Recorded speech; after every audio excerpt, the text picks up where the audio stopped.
to the Recovery Daily Podcast. I'm your host, Rachel Abbasi. I'm a grateful recovering alcoholic and stroke survivor. And I have to admit that I have cursed two different times in the past 24 hours. So we need to talk about that because that is so unusual for me. And it's interesting how the topic of today and my meeting has morphed into this correlated thing about the fact that I have cussed twice. So let me tell you what happened. Uh, the topic of the day was escaping life. And I started thinking like all the different ways that I escape or avoid when I'm stressed out, and then how that correlates with me cursing. So, for a reason that's not worth talking about, I have been looking for the title of my car. Okay.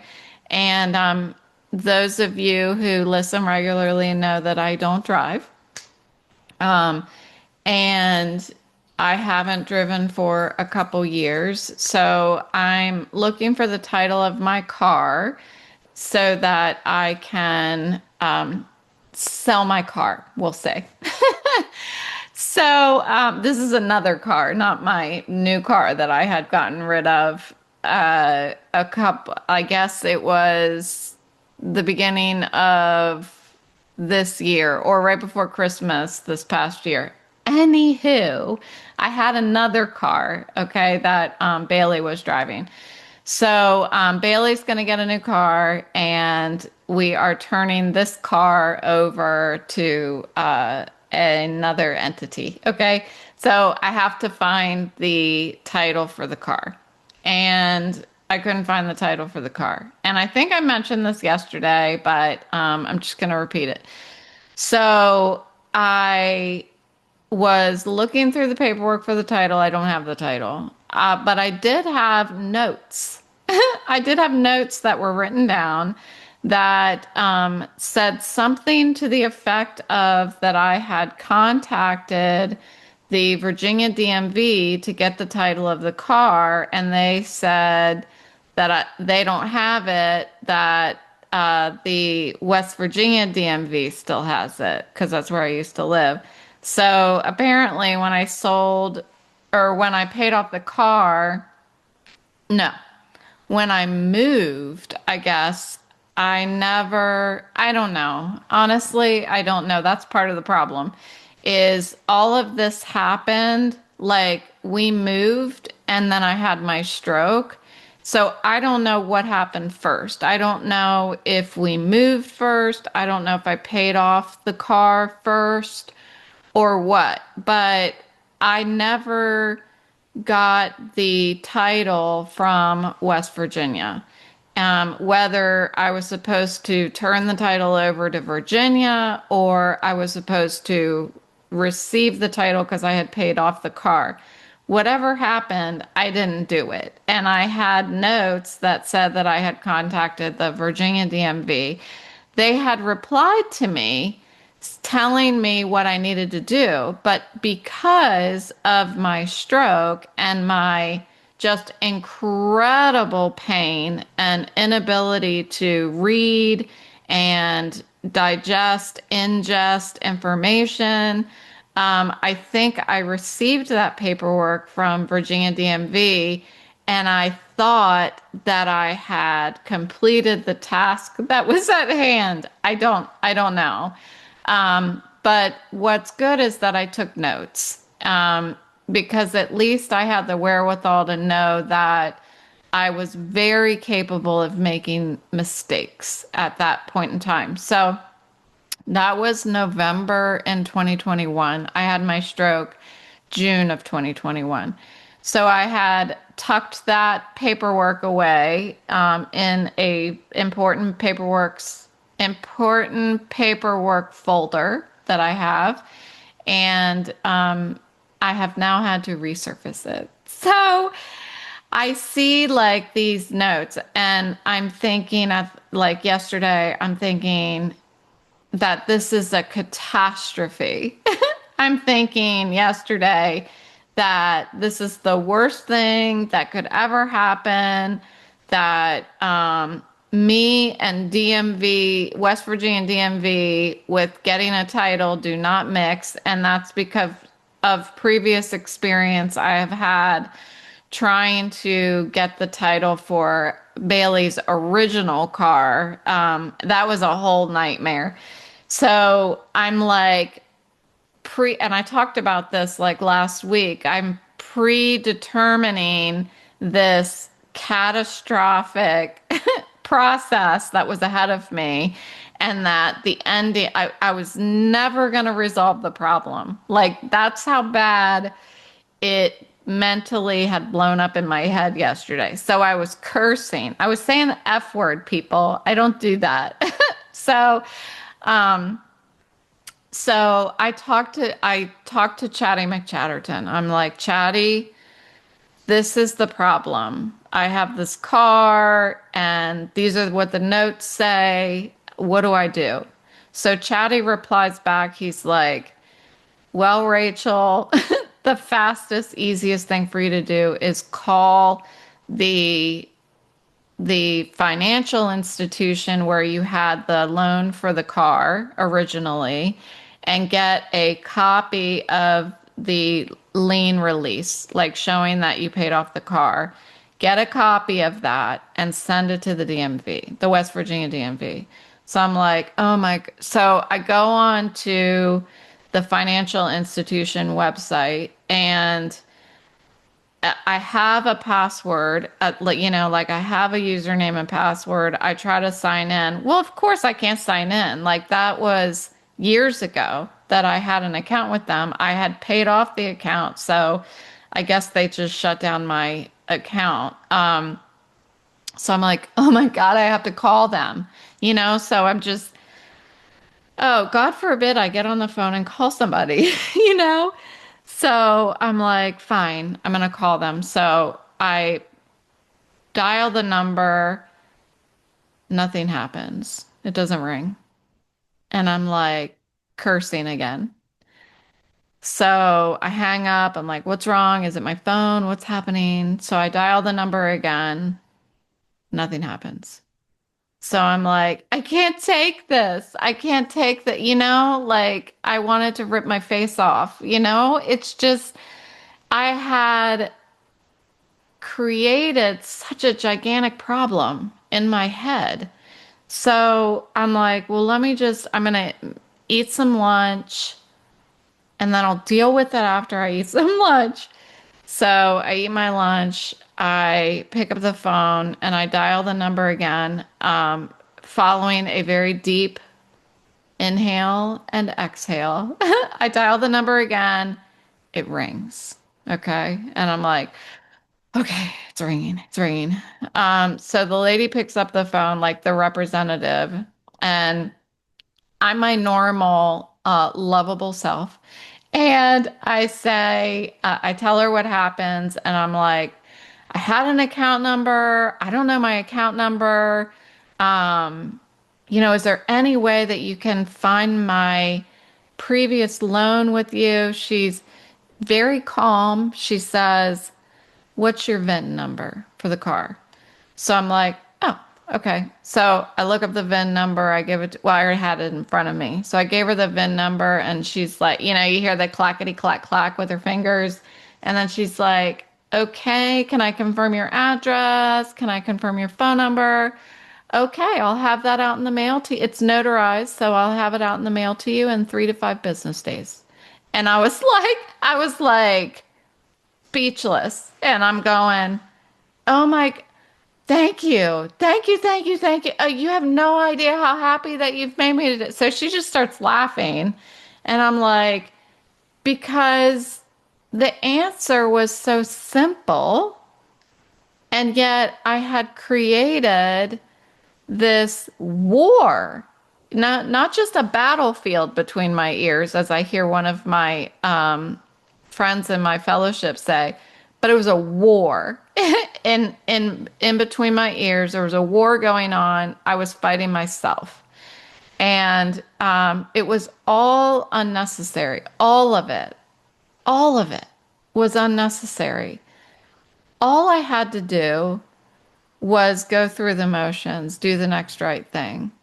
Um, it could have been resolved without all of that stress, with all of that energy that I burned, thinking that I was never going to be able to get the title to the car.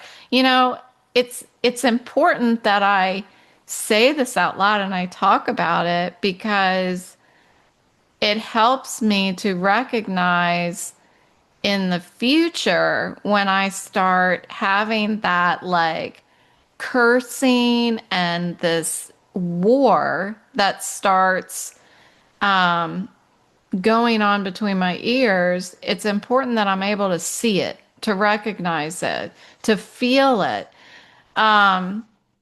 So that being said, okay, today I was outside doing yard work. So we now live in a lake community and there's trees everywhere. So I have been, I love doing yard work and I was outside like blowing the leaves and then I put them in a big pile and then I vacuum them with this handy vacuum thing. So I'm out there doing that. I've been out there all day. So it's 3:30 right now. I probably started at about 9. Yeah, it was like 9:15. I came in for lunch and then I went back out. So we had a man come, a company come to winterize our irrigation system. We're fancy and we have an irrigation system now. So there was a guy came to winterize it, and in doing so, all the water they pressurized the tubes. I don't know, and they shoot all the water out of the system so that it doesn't freeze through the winter.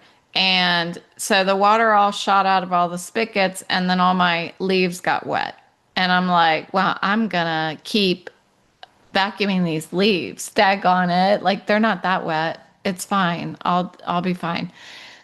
So that happened at around 1:30, I'd say. Well, I started sucking the leaves up again. And so between 1:30 and 3:15, because I just came in and now I'm doing recording, and I didn't even look to see if I had shrapnel all over me, but I just looked. Um, so between 1:30 and 3:15 was a nightmare. It was a nightmare. I Everything was wet, so everything kept getting stuck in the machine. And then everything was heavier because it was wet. So every time I suck up the leaves, the bag gets full. Then I've got to disconnect the bag and dump it, and then reconnect the bag and keep sucking.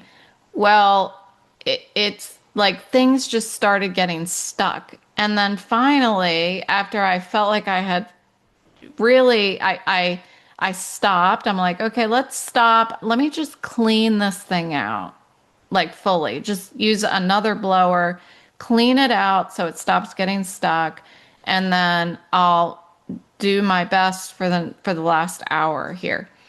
And so I cleaned it out and everything, and it was running beautifully, and then it stops. It like stops, like the blade stops, like something is in it.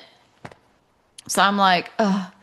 Well, I tried to take off the bag to get to the blade. Yes, I took the battery out and everything, but I tried to get the bag out. The bag was stuck. The thing that you turn was stuck, so I couldn't get the bag off. So that took like 15 minutes for me to get the freaking bag off. Look, I'm getting agitated again.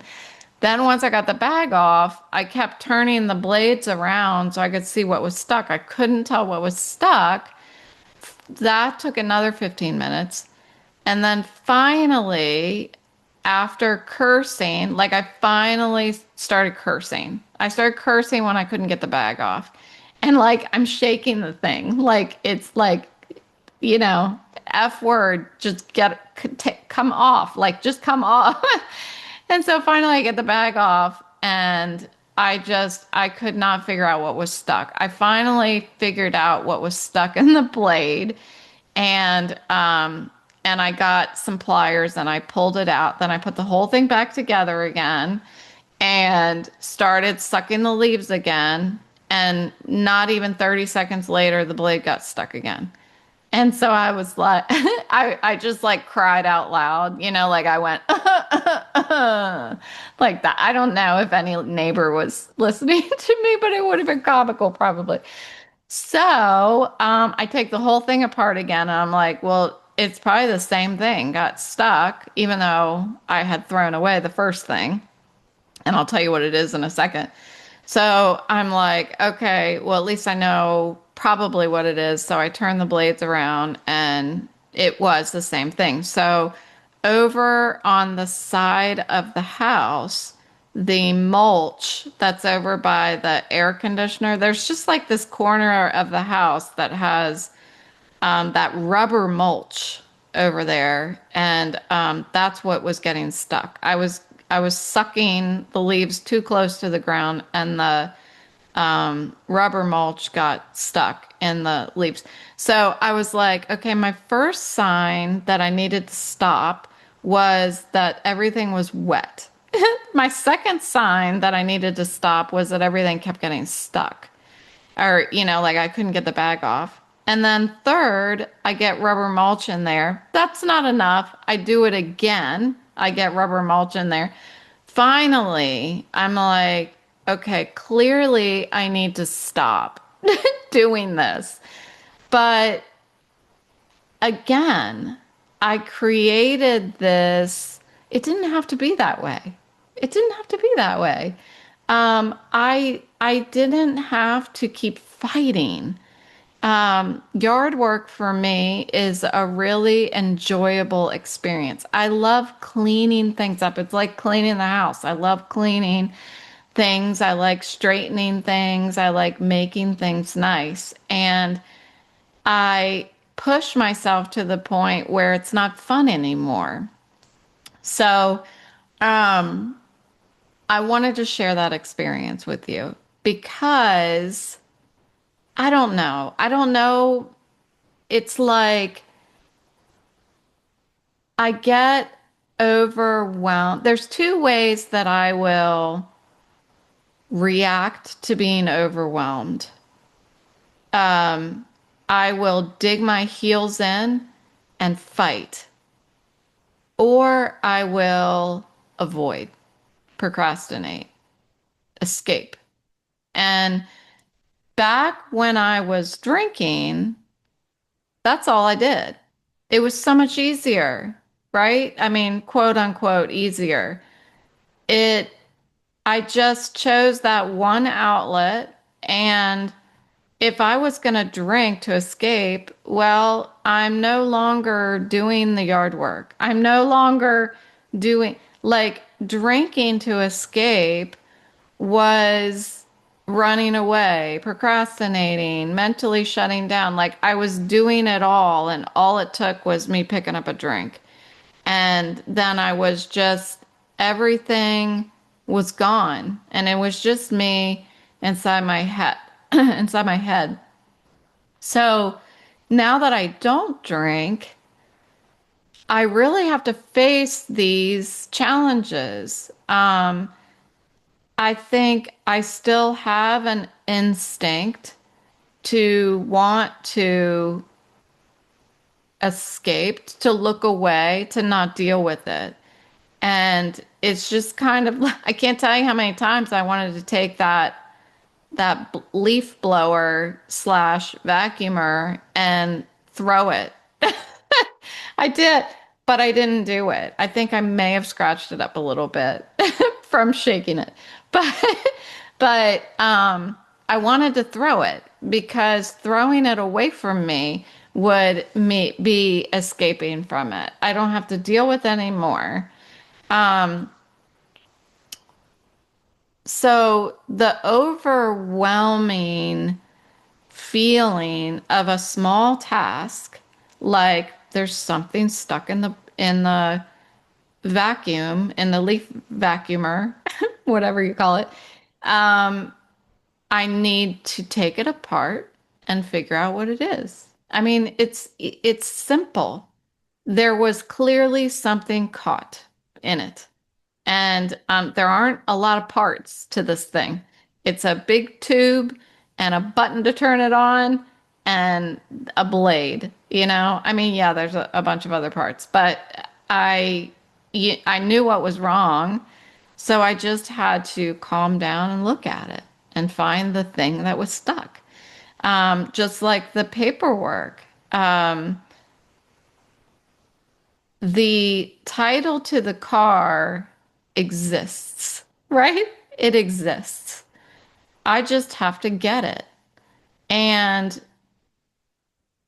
I even I reached out to ChattyMcChatterton because I was so overwhelmed with the idea that I needed to get the title that I couldn't even think through what the next right thing was. Like, what is the simple task that I need to do in order to progress forward to get the title?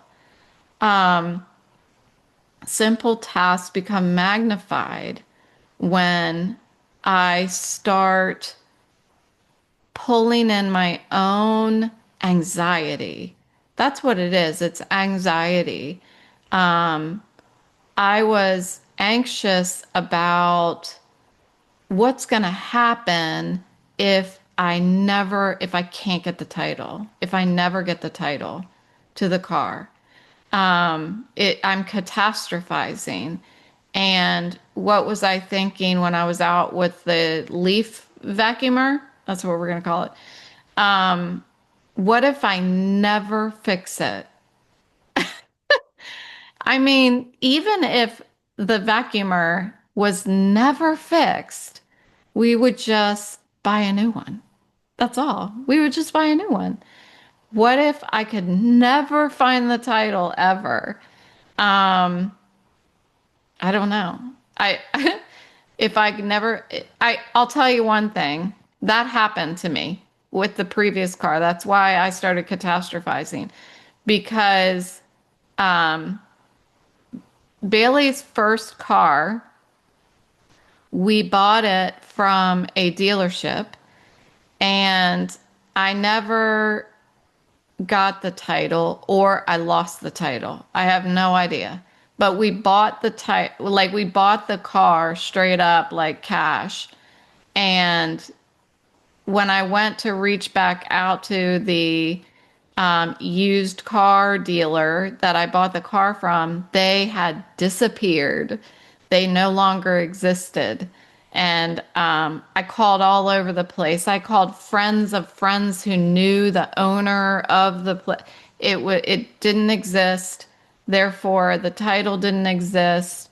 So I had to work with the West Virginia DMV. I think I had gone there 3 or 4 times to get a title and convince them that I bought this car and I didn't steal the car.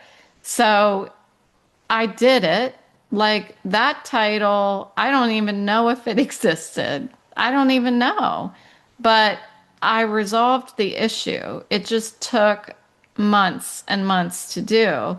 So I had catastrophized the same situation yesterday, and I had this dread, and that dread turned into procrastination. Actually, as soon as I realized that I needed to get the title, to find the title, which was days ago, that's when the dread started. Before I even looked in my files to see if I had the title, I had dread because I started thinking, what if I don't have the title?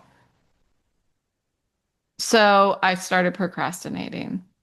And then When I finally looked in my important paperwork folder and did not see the title in there, I had shame.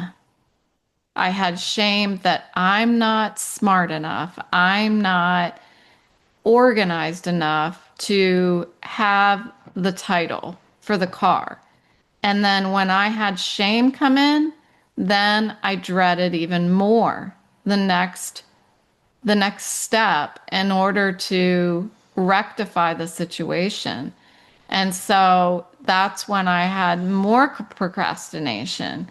And I end up sitting in my kitchen cussing. Because that stress, when it starts bubbling over, it just tumbles out sideways.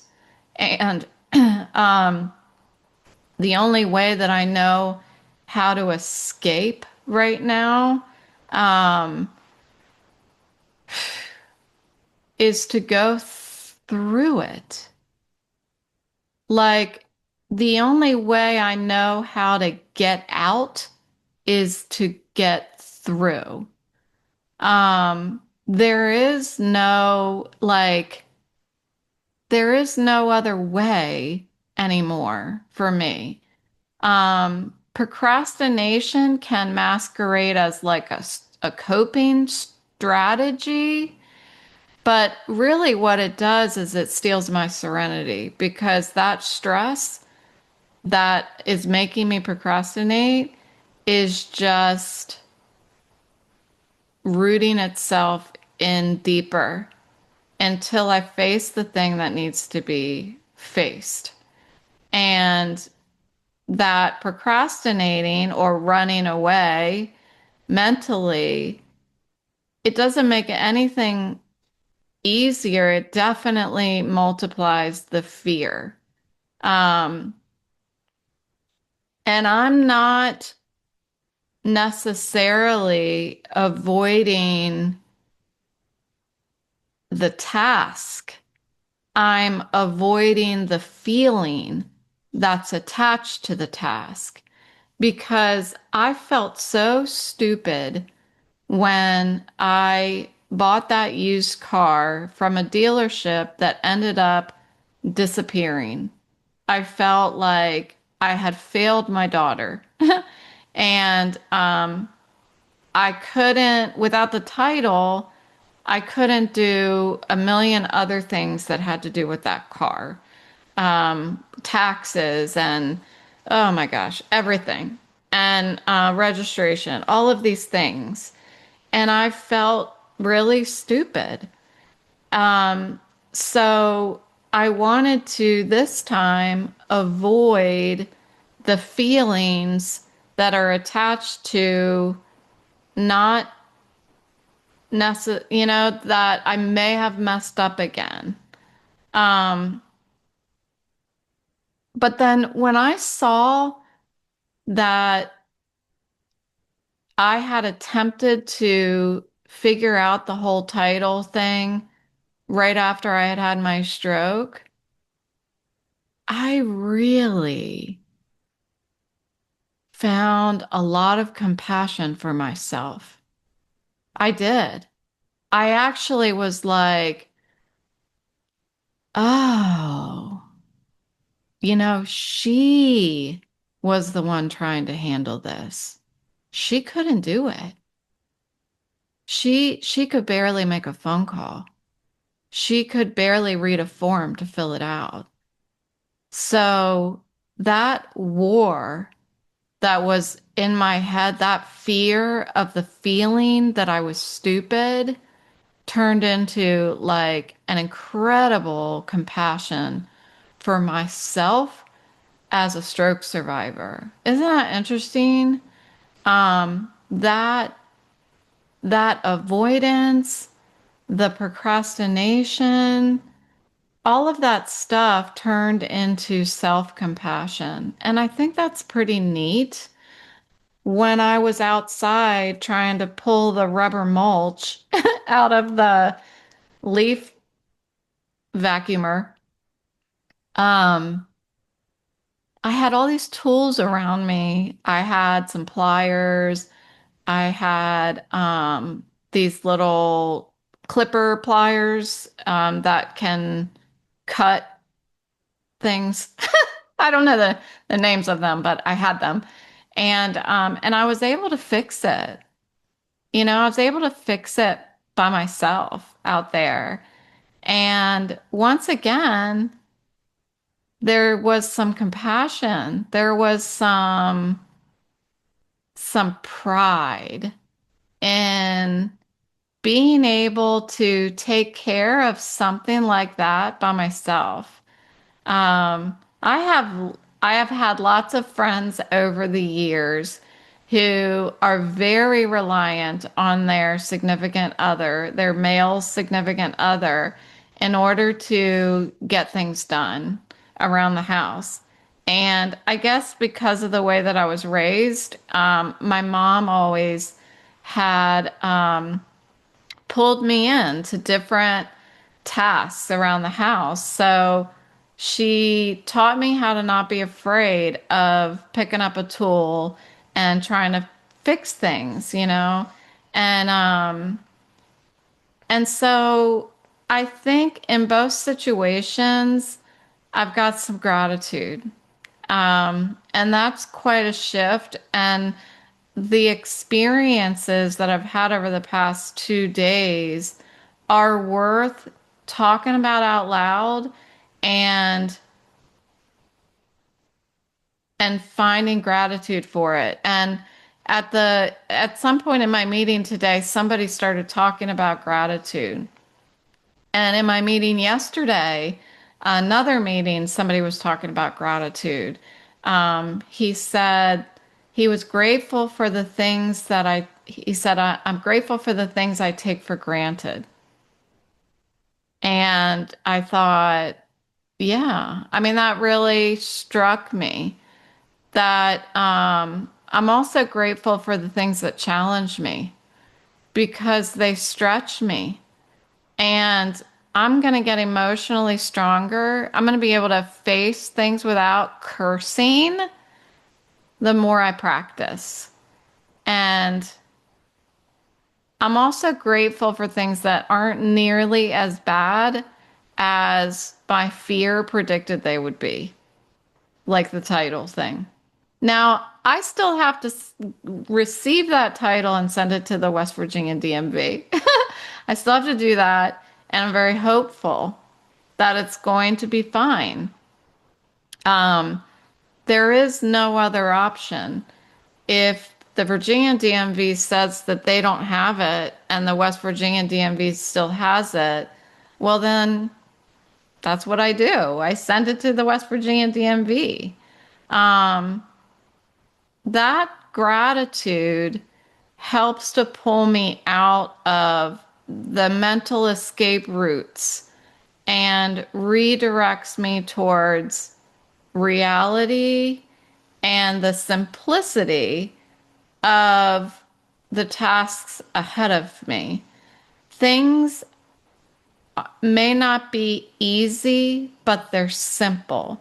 And I learned that in my sobriety program, that to distinguish between when things are easy and when they're simple. Um, there's a lot of things that are not easy. But when I break things down to one, the next right thing in front of me, things get a lot simpler. So that's been my experience, and I have tried really hard to stay present when things have been not easy the past couple days. So, thank you for listening, and I will talk to you tomorrow.